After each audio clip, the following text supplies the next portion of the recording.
Hi everyone, here we've got a NOKIA G10 and let me share with you how to activate automatic system updates on this device. So first of all, let's enter the settings and let's scroll down to the very bottom and tap on system.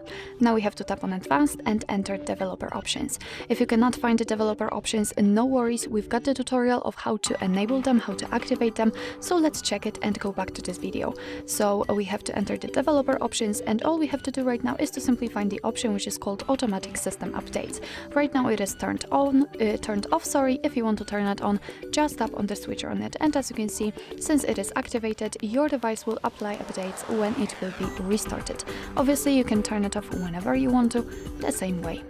So actually this is it. This is how to activate automatic system updates in your NOKIA G10. Thank you so much for watching. I hope that this video was helpful, and if it was, please hit the subscribe button and leave the thumbs up.